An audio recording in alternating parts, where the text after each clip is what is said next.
عزیز طالبات، السلام علیکم۔ طالبات، آج ہم اپنا آخری ٹاپک جو کہ تحریک علی گڑھ سے ریلیٹڈ ہے، یعنی کہ سر سید احمد خان کی تعلیمی اور سیاسی خدمات کے علاوہ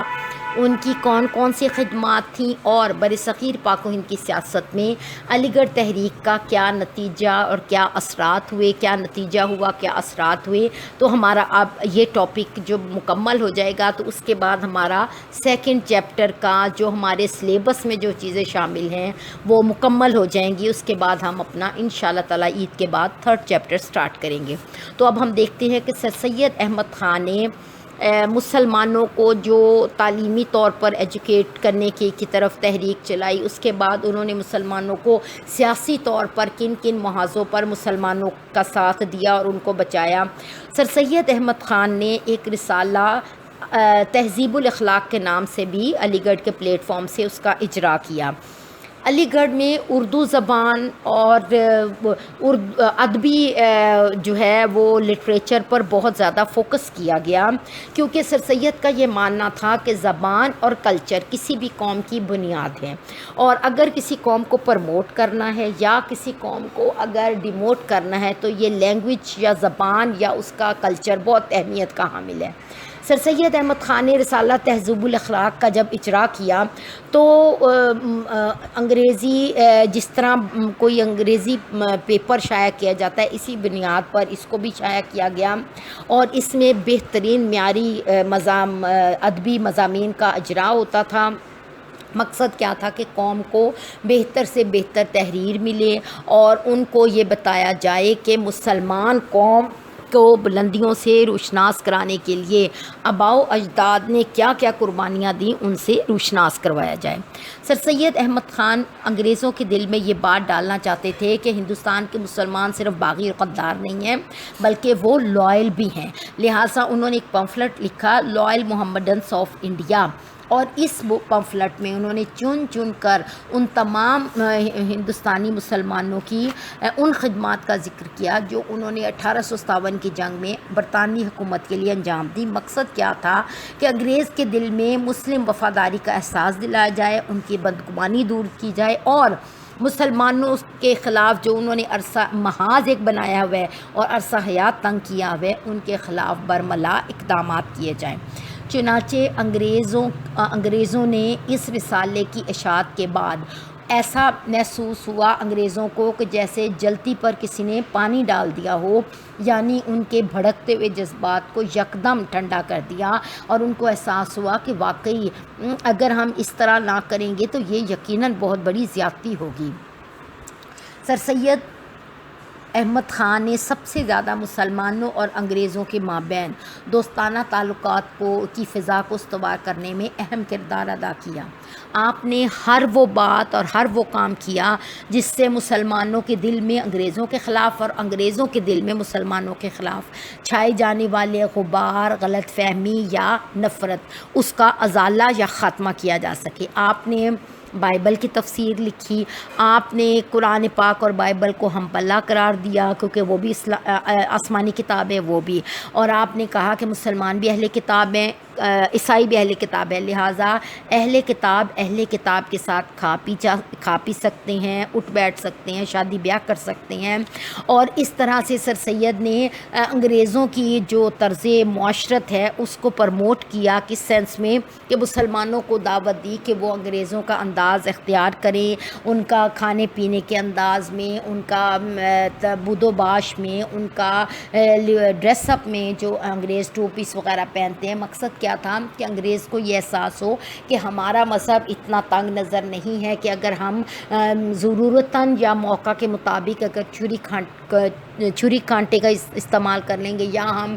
ٹو پیس پہن لیں گے تو ہمارا مذہب یا اسلام کو خطرہ ہوگا۔ اسلام عقیدے کا نام ہے، اسلام ایک طاقت کا نام ہے، اور یہ طاقت اور عقیدہ کسی دنیاوی چیز سے ختم نہیں ہوتا، بلکہ جب ہم دنیا میں رہتے ہیں تو ہمارا کنسیپٹ اگر اسٹرانگ ہے تو ہم دنیا کو زیادہ اچھے انداز سے فیس کر سکتے ہیں، کیونکہ ہمارے اندر حق اور سچ ہے، ہم ہر طرح کے حالات سے لڑ سکتے ہیں۔ یہ احساس جس میں اچھی طرح سے قائم ہوا وہ کبھی بھی جو ہے وہ خطا نہیں کھاتا۔ سر سید احمد خان انگریزوں اور مسلمانوں کو معاشرتی طور پر بھی قریب لانا چاہتے تھے، اور آپ یہ چاہتے تھے کہ مسلمان جو ہیں وہ مغربی تہذیب سیکھیں، مغربی علوم سیکھیں، مغربی زبان سیکھیں، اور وہ کسی طرح بھی دوسری اقوام سے پیچھے نہ ہوں، کیونکہ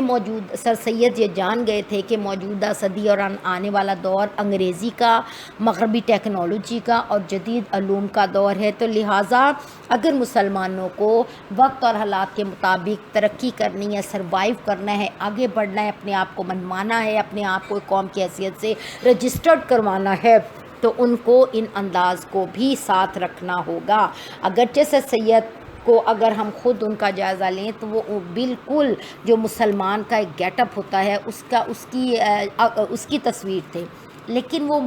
موجودہ مسلمانوں کو وہ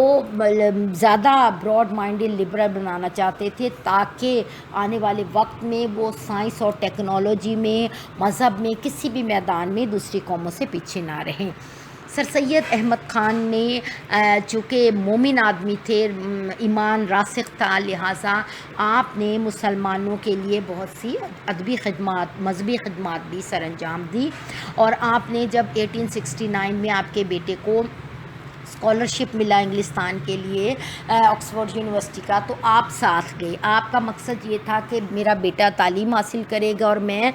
کیمبرج اور آکسفورڈ یونیورسٹی کو فزیکلی بنفس نفیس دیکھ کے آبزرو کروں گا، اور اسی پیٹرن کو مسلم پیٹرن میں لا کے تو وہی طریقہ تعلیم رائج کیا جائے گا، تاکہ مسلمانوں، برصغیر کے مسلمانوں میں بھی جدت اور جدیدیت پیدا ہو۔ لیکن وہاں جب گئے تو ایک اور فتنہ آپ کا منتظر تھا، کیونکہ ایک انگریز مصنف ولیم میور نے اپنی کتاب لکھی تھی لائف آف محمد صلی اللہ پیس بی اپون ہم، یا صلی اللہ علیہ وآلہ وسلم،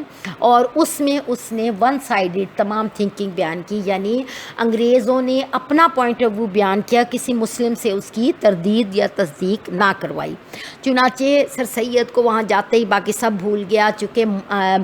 اہل ایمان تھے یا ایمان والے تھے، تو آپ نے سب سے پہلے اس کتاب کے جواب میں ایک اپنا پمفلٹ ترتیب دیا جس کو خطبات احمدیہ کا نام دیا گیا، اور ان میں آپ نے چن چن کے اس مصنف کی ایک ایک بات کا مدلل جواب دیا۔ مدلل مین دلائل کے ساتھ، ثبوتوں کے ساتھ پروف کیا کہ تم نے یہ کہا، ہمارے نبی کی شان صلی اللہ علیہ وآلہ وسلم کی شان یہ ہے، اور اس طرح سے یہ آپ کا بہت بڑا ایک کارنامہ تھا۔ پھر آپ جو انگریز پریچرز تھے، مشنری تھے، وہ اسلام پر خام خواہ کے جو ہے وہ انتہا پسندی کے الزامات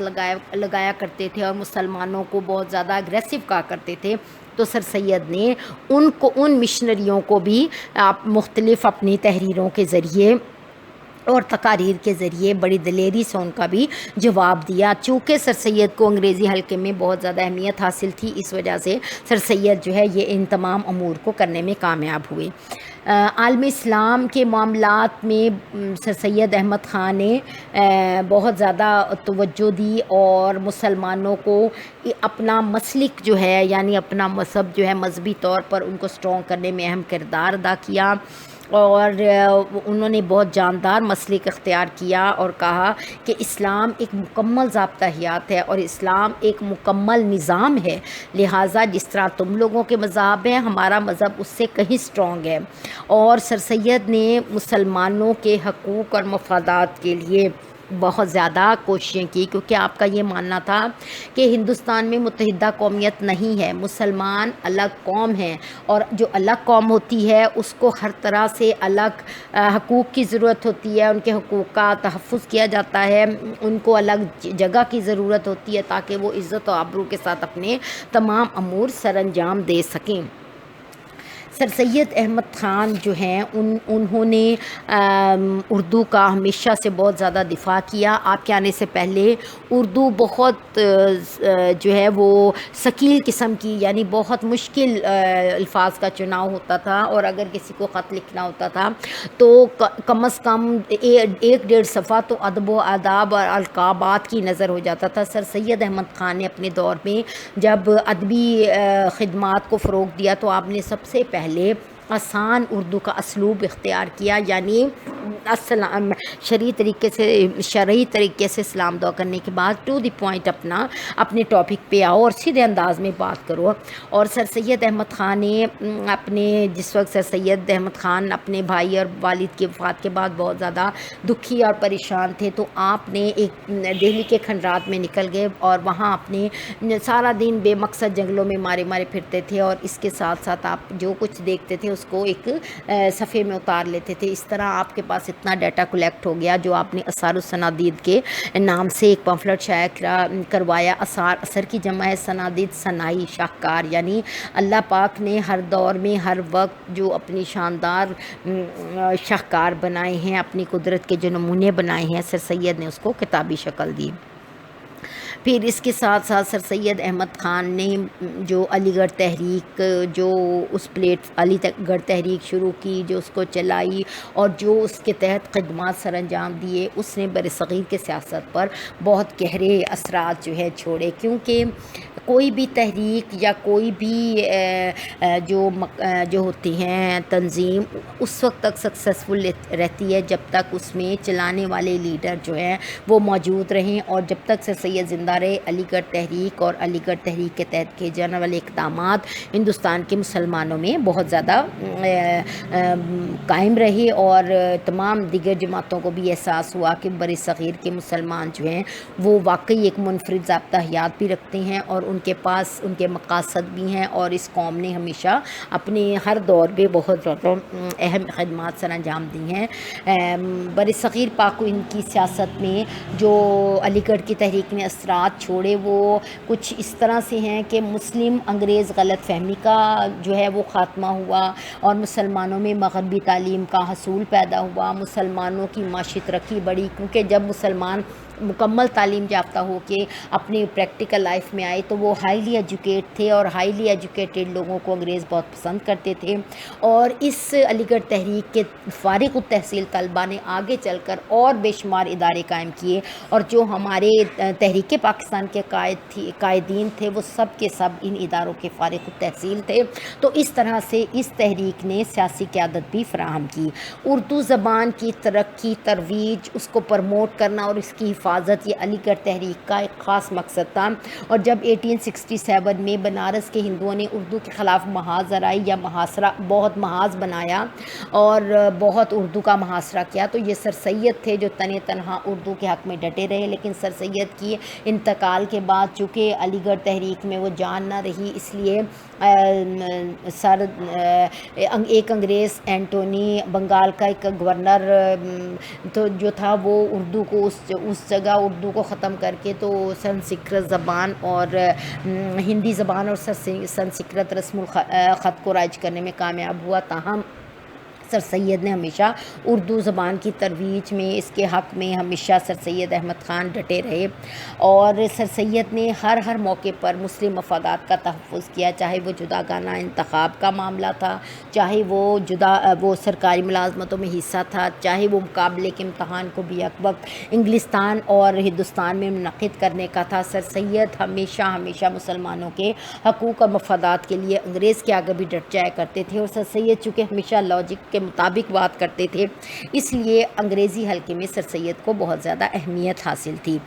سر سید کے اقدامات کے نتیجے میں مسلم جتنی بھی مسلمان تھے ان میں ایک اتحاد جو ہے اس کو فروغ ہوا، اور مسلمان جو ہے وہ انہیں احساس ہوا کہ ہمیں اپنے مذہب کو اور اپنے آپ کو مذہبی طور پر مضبوط کرنا ہے. اگر ہم نے ہندوستان میں رہ کر دیگر تمام غیر مسلم قوتوں کا مقابلہ کرنا ہے تو اس کے لیے ہمیں مذہبی طور پر مضبوط ہونا ہوگا، کیونکہ مذہب ہی وہ ہمارا سہارا ہے جو ہمیں ہر مشکل وقت میں کام دے سکتا ہے. اور سر سید کی بر وقت کے مختلف ادبی، علمی اور معاشرتی جو ہے وہ محاذ کی وجہ سے مسلمانوں میں معاشرتی اصلاح پیدا ہوئی۔ پہلے وہ انگریزی زبان کو، انگریزی طرز معاشرت کو، انگریزی لباس کو اور انگریزوں سے میل ملاپ کو گناہ سمجھتے تھے اور بہت بری نظر سے دیکھتے تھے، لیکن اب تعلیم کے ساتھ ساتھ ان میں یہ نکھار پیدا ہوا کہ انہیں احساس ہوا کہ سر سید درست ہیں۔ اگر ہم حکمرانوں کے ساتھ ان کے کندھوں سے کندھا ملا کے چلنا چاہتے ہیں تو ہمیں آگے بڑھنا ہوگا، اور آگے بڑھنے کے لیے انگریزی زبان چاہیے، ہمیں رہن سہن ہمیں بہتری لانا ہوگی، ہمیں اپنا سٹائل آف لیونگ چینج کرنا ہوگا، ہمیں اپنا لباس اس طرح بنانا ہوگا کہ انگریز کو احساس ہو کہ ہم بہت زیادہ بہتری کی طرف جا رہے ہیں۔ چنانچہ مسلمانوں میں معاشرتی اصلاح پیدا ہوئی اور مسلمانوں کے مذہبی افکار پر بھی بہت مثبت اثرات ہوئے، کیونکہ مسلمانوں کو احساس ہوا کہ انگریز جو ہیں وہ ان کے ساتھ اب قدم بڑھانے لگے ہیں، تو مسلمانوں نے بھی اپنا رویہ لچکدار بنایا، اسلام کو بہترین انداز میں پیش کیا، جس کی وجہ سے مسلمانوں کے مذہب کو مقبولیت ہوئی اور دیگر غیر مسلم اقلیتیں بھی اسلام کی طرف محبت کی نگاہ سے دیکھنے لگیں۔ نتیجہ یہ ہوا کہ اس چیز نے برصغیر کی مسلم تحریک پر بہت اچھے اثرات ڈالے اور مسلمانوں میں نکھار آیا، یعنی ان میں بہتری پیدا ہونے لگی۔ چنانچہ ان تمام چیزوں نے مل کر تحریک پاکستان کی راہ ہموار کی، اور سر سید احمد خان کا دو قومی نظریے کا لگایا ہوا وہ پودا جو انہوں نے 1867 میں اور انڈین مسلمز کے نام سے پہلی مرتبہ اس لفظ کو استعمال کیا، وہ آگے چڑھ کر عظیم الشان قیام پاکستان کی اس تحریک کی بنیاد بنا، اور تمام ہمارے قائدین جو بڑے بڑے لیڈر، نامور رہنما علی برادران، مولانا ظفر علی خان اور قائد اعظم محمد علی جناح اور ڈاکٹر علامہ محمد اقبال جیسے بڑے، نواب وقار الملک، نواب محسن الملک جیسے بڑے اور عظیم لیڈر جو ہے وہ آگے آئے، اور انہوں نے تحریک پاکستان کی وجہ سے اپنی تعلیم کو بھی ان لیڈروں نے خیرباد کیا اور مسلمانوں میں جوش و خروش پیدا کیا، اور وہ مسلمان پاکستان کے لیے ہر قربانی دینے کے لیے تیار ہو گئے۔ اللہ حافظ۔